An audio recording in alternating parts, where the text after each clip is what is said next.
Welcome to Season 1, Episode 7, The Beginning of the End.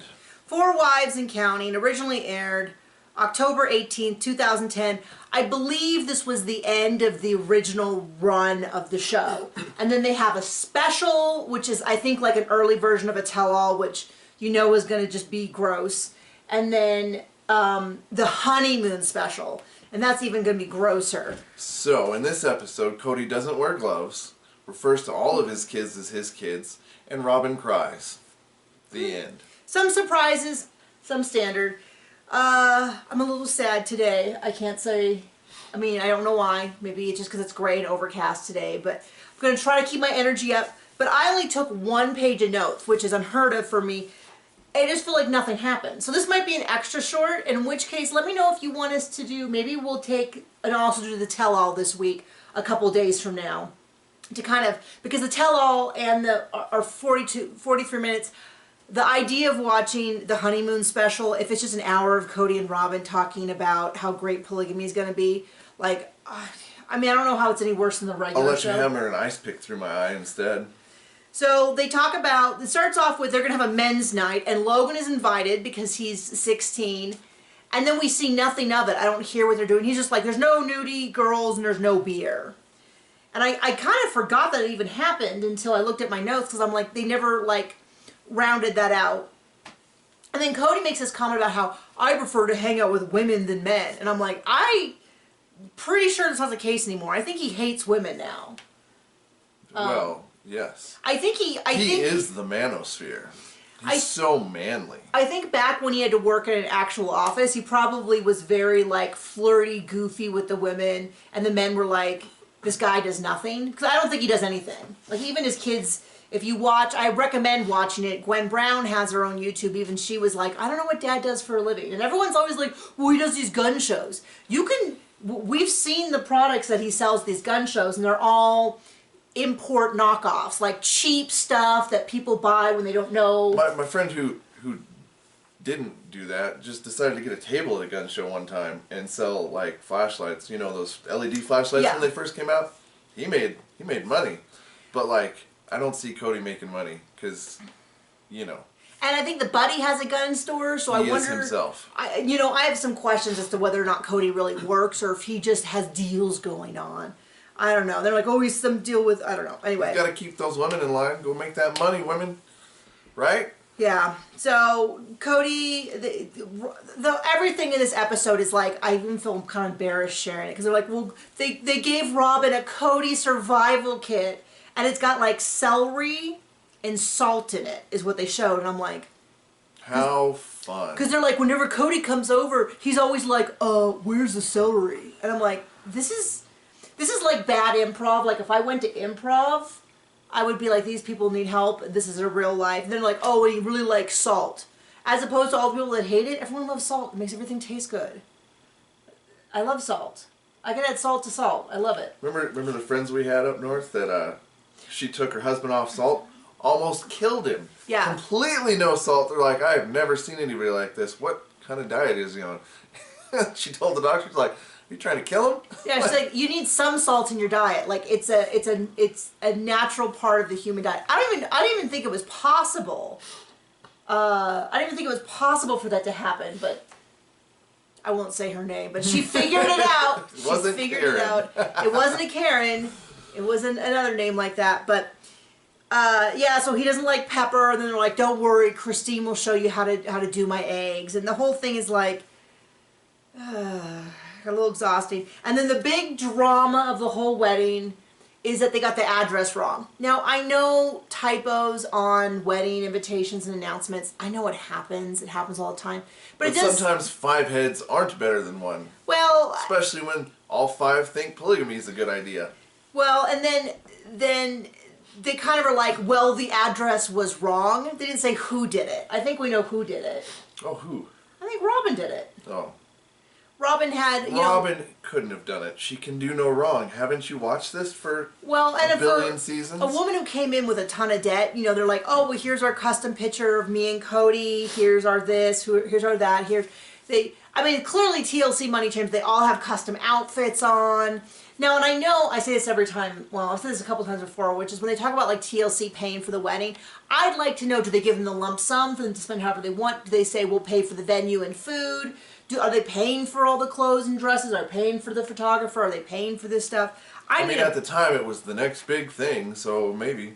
The show, you mean? Yeah. Or do you mean polygamy? Whereas to now, they probably should be paying to be on TV at this point. I know. I wish, we have a lot of articles. If you look up articles, people will say how much they make. I don't believe most of it. People on the internet don't lie. Everything there is the truth. Well, the way they base is, they'll say things like, normally the talent gets this percent of the overall budget, and we know the budget is this, so we think they make this much. And then we know that, well, I shouldn't say we know. It was alleged that several seasons ago, when, you know, ratings were dipping, that they took a humongous cut. Like, they went from something like 180,000 a person, which all went into the family account, to 180 total. Dang. Which apparently was probably enough for Cody and Robin to live on, but now that Mary, Christine, and Janelle allegedly are being paid separate, that is not going to break down for a lot for King Midas and his queen, who spend everything and have 5 kids living in the house. So that address is wrong. They send Cody out. I don't know how they managed to make this 23 minutes and to have absolutely no information. They sent out Cody to go find this. I guess the address doesn't even really exist. It's one of those things where they like have an address on the wrong street or wrong number or something like that. So they found out like where it would be between 2 houses and put like a jar out there with like balloons that said, you know, it isn't here. They texted everyone. And then they sat on that and watched it and had, you know, all the neighbors came out with their dogs and they peed on it. Well, it was weird to me. No, they didn't, but that would have been more interesting than what we watched. It feels like you would at least knock on the neighbor's door and be like, hey, by the way, we had a misprint, right? So we're putting this thing out here so that if anyone comes and knocks on the door, like, it's just kind of a weird thing to just like put it there and then assume like, oh, no one will touch it. No one's going to be like, what is this weird thing in the middle of the, you know, or drive by. I don't know. We've never lived in the little middle of polygamy land. Maybe nobody touches anything. Could be. So then the OG wives and all their kids are all at a beauty salon getting made up, and for some reason Robin's at home alone doing it. She's not getting her hair done. She's doing it alone, and then she complains that, you know, why am I doing this alone? I'm supposed to have sister wives. And then they're like, well, you told us to go to the salon, so we did. If you had called and said, come take the kids, come pick me up, anything, and it's like the beginning. But she doesn't trust the other wives with her kids. Well, she just doesn't. For 17 seasons. She just doesn't. I don't know. It's like she just doesn't instinctively I wonder ever. where they stay on the honeymoon. The kids? Well, we're gonna find out. Are they? Well. Do you think there's going to be that much information? It's 43 minutes. It better have some information. The honeymoon special. It'll be 43 minutes. Sorry, I feel like I'm not very high energy today. I'm trying. I'm doing my best. You're great. Okay. Well, thank you, babe. So then we see Cody getting ready at Mary's house, and Mary and him are, he's like, can I do my impression of him? He's like. So bad. But that's what it looked like, right?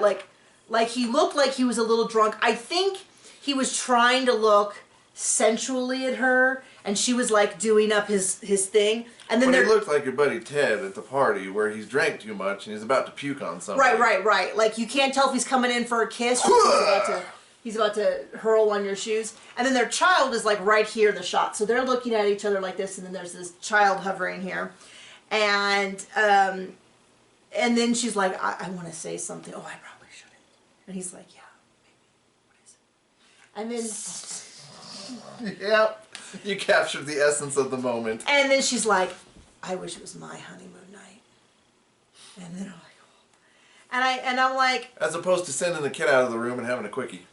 Well, it's one of those things where, I mean, they would never stand for that. He would never disrespect Robin like that. Yeah, he couldn't get his pencil wet anywhere else.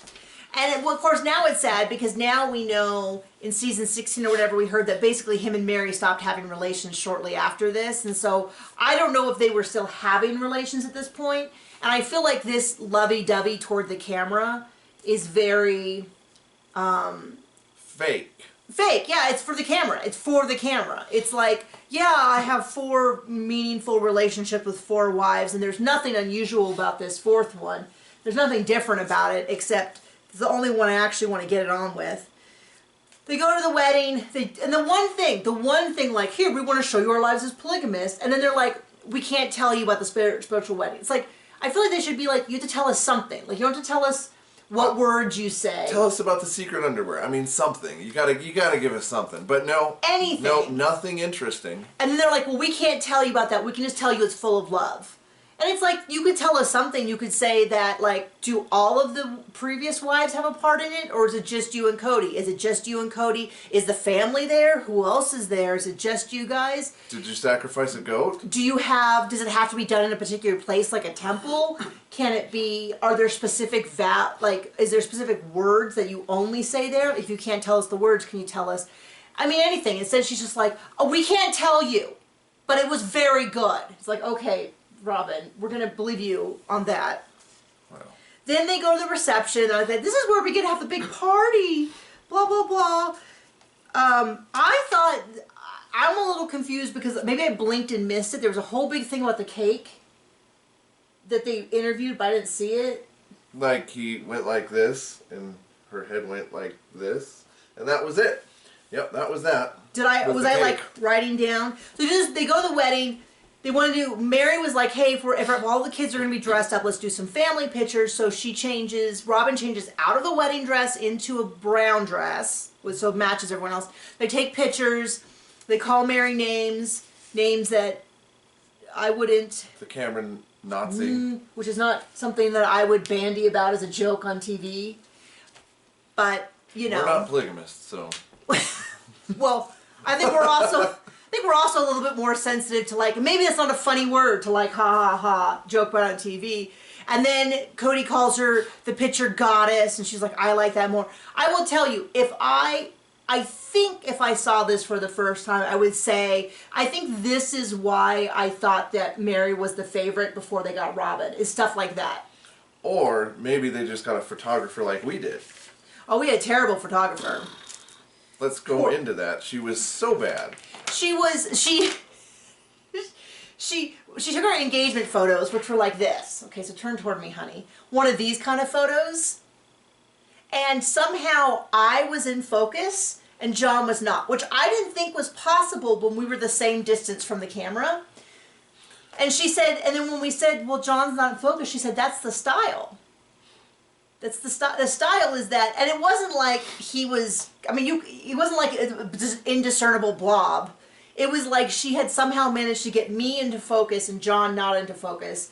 I mean, same with the ring picture. She got your ring, or my ring, one of the rings into focus and the other one not. I don't know how you do that. The picture of John and I's first kiss at the ceremony was so out of focus. We could have been any groom and bride. And so we didn't put it, like when she had us pick out pictures, we picked out pictures that were in focus and were good. And then she was like, so after we were done picking them out, she's like, well, you didn't pick out any, like you didn't pick out the first kiss photo. And we're like, yeah, because it's not in focus. Sucks. It was, I felt really bad for her. My one thing I asked, said I'm not taking any photos, like jumping anywhere that I can get wet or fall into a puddle or a fountain. Yeah, no. She pushed for like a half an hour when she found a fountain. Oh, jump off the fountain. And I was like, no, we're not doing that. And then at the end, when we were supposed to go get married, it's like, oh, just 5 more photos. It's like, no, we're done. You've had 45, an hour and a half, I don't remember at this point, but quite a long time to figure it out and get the photos. And I just straight up said, no, we're done. And I turned and walked off and did not turn back around. Like I was getting a little testy. So most of my bridesmaids were my nieces because I'm much younger than my siblings. So my nieces were all kind of like teenagers. So I just had them be in the wedding. And she wanted the bridesmaids to kiss on the cheek John's groomsmen, who were all in their 20s. So married. Looking back, I don't think I was a part of that discussion. I think the second shooter did that, and we were the main shooter. Probably was inappropriate for my 15-year-old niece to kiss a 25-year-old man on the cheek. Who was married. Yeah. You know what? I haven't thought of this in a long time. I was just going to point out that she was so embarrassed that she is like bright tomato red in almost every photo after that because she was so embarrassed. But looking back... That's okay. I mean, she wasn't in focus either, so you couldn't even tell. But looking back, I just remembered that because I was like, yeah, somebody, I mean, their mothers were there. So they, I guess, should have said something like, no, my underage daughter will not be kissing these strange men that they just met that are, married, but also, like, just strangers. Doesn't matter if they're married or single. And then also... she got all testy that we didn't pick any of the artsy pics, like when we were like, what we were going to pay for after. She's like, oh, I did these extra. And like, we hated them all. Well, it would have been fine if they were in focus or had anything to do with the wedding or... I remember one of the big things was she took my shoes and arranged them with the bridal bouquet, and then we found out they weren't my shoes. They were my maid of honor shoes, and so she like got mad because my shoes weren't as fancy. But I also have bad feet, so I had to pick shoes that were like a lot lower and less pretty because I wouldn't be able to walk in them. So if you're taking notes about getting married, don't hire the first photographer you interview. Because they're probably terrible. Well, the other people I tried to interview, I tried to get an interview with a guy, and he's like, have you talked to any other photographers? And I was like, no. He's like, okay, you got to go talk to 3 photographers first, and then call me, because you will be so impressed with me by the time that you've met with them that you won't. And I was like, okay. And then he called me back like a month later, and I was like, I just wanted to hire a photographer. I didn't need to have, like, you're not wooing me. Like, if you just made an appointment when I didn't say this, I was just like, I hired someone. He's like, well, why? Because we got married. Because that's what we were doing. We were trying to hire somebody, not somebody who sent us away to other people. We got married 4 months after we got engaged. So time was of the essence. I couldn't mess around. Back to this far, far more boring situation. Being married was the goal, not getting married was just an obstacle in our way. The obstacle to actually starting our life together. Really what it felt like. Big fan. If I had to do it again, I would elope. Like 4 months earlier before we got engaged. Like, we had... Like when I wanted to. Right. Well, we spent Christmas together the year prior to when we got married, and we drove back from Colorado. We should have just stopped in Vegas and eloped right there, and I would have showed back up at work. We had 2 groomsmen with us. The dogs? Yep. We had more than that, didn't we? 2 Great Danes. Is that all we had at the time? Yes. Oh, that would have been perfect. A maid of honor and best man. There you go. There you go.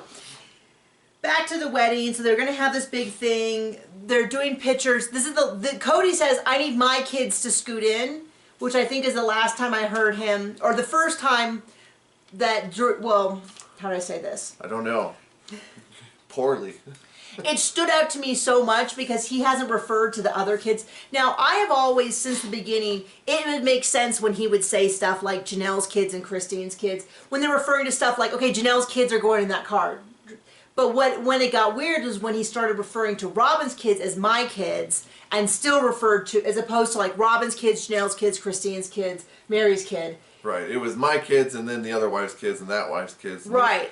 But right now at the wedding, he says my kids. And so it's going to be interesting. We're going to track that through the series to see when we start hearing the difference between my kids. I'm pretty sure this will happen sometime after she gives birth. I think once she has her own biological children with Cody, I think is when you're going to see the shift. That's just my guess. It's my prediction. I don't remember. It was one of those things that I started getting comments on. Can we start referring to Cody as her best customer? As her best customer, yeah. And then after the wedding photos were done, she changed out of the brown dress back into the wedding dress because she needed to make sure people knew that she was getting married to a married man. And then there's a whole thing of they do the wedding. We see very little of the reception. We see a split second of the cake ring, of the cake, and then and I was like thinking this is a cake thing. I think I was taking notes when it happened. And Mary's like, we all got you something. And they hand Robin clearly a ring box. Like, there's no mistaking what a ring box is. Maybe it could be a pin. She shows no emotion until she opens it. Then she goes, oh, it's a clutter ring. They all wear one. And like it felt like so performative because if somebody got me clearly a ring box, very performative for somebody who doesn't know how to act. Like I'd be like, you guys got me, like that's clearly a ring. Anyway, the whole thing was just kind of over the top, and I kind of feel like it's also like you just got married into the family. Like this is your breaking point, and it just felt so like, okay, we get it. If there was cake cutting, it was so fast that I was like writing down notes. It must have been a split-second thing. We saw almost none of it. We saw like B footage of like some people dancing here and there. We did not see Cody's weird whatever he was doing at the wedding in season 18 where he's like, and his legs are like, remember that? No. Da, da, da, da, da, da, I must have blocked it from my memory. And then Cody starts walking out the wives, and he, you know, says goodbye to Janelle, and supposedly walks her out, and same with Christine, and walks her out. And then he's supposed to walk out with Mary, and they're having a little walk, and she's like, I love you, and he's like, I love you, and does genuinely. And Robin's like, ah! And then Robin's like, I saw them leaving, and they could clearly having a wonderful talk, and I didn't want to get in the way, so I tried to hide. No, I think her words were, I beelined it out of the way, which must have meant to her straight at them, because that's what happened. Well, she's like, and then Mary called me over and said she was so happy I was doing this whole thing. And then they show the footage, and it's like Mary and Cody walking, and then like Robin's like in the distance between them standing there, makes no attempt to get out of the way, and then Mary goes and hugs her, and I'm like, this whole like, I wonder if Robin didn't realize it was all on camera or something, because she tried to make it sound like she tried to get out of the way and she was lurking in the background. Well, if we know anything from watching 18 seasons of this, it doesn't matter what's recorded or what not. What comes out of her mouth is the truth, and everything else is not. Right. But the other thing I was going to say is that I know unprofessional. We're in a meeting. I'm sorry. Silence the phones! We have a hot set. You know, Robin, we know that whenever Cody is somewhere, Robin's like, you know, like she's got her eyes on him, and she's like, keep your eyes on me, you know, like when he goes over to Mary's, and she's like calling, texting, she's always like tracking him to make sure. So the whole like, oh, I was trying to get out of the way, and then Mary called me over, and that was forced to join them during their special moment. And then they show the footage of them like walking through an arch, and there's like, there's like, the bride. There's Robin all in white, just sort of hovering there waiting for them. And that's it. That's the end of the episode. I don't know what else to say. I feel like we didn't do a very good recap, but there's also nothing interesting. Well, I don't know about you, but I did great. I don't know how much interest we can get out of like Cody driving around. Like they show him like going around a roundabout like 3 times because he's a man who knows how to drive, and Janelle could never drive like that. But like how much interest can we have over the fact that they put the wrong address on the thing and he had to like go put a thing out? It's very boring. Next week is the Sister Wives special, which I feel like at least with stuff like this, when there's actual footage, we can take what they say and then the footage and add them. But I always feel like when it's like just them talking and they're all agreeing with each other, it's just like nauseating. You know, like, that's me. That's me being grossed out. So maybe we'll do it this week. Let us know if you want us to do it this week. Release the Sister Wife. Like, do that on like maybe like Wednesday or Thursday. Okay. Bye.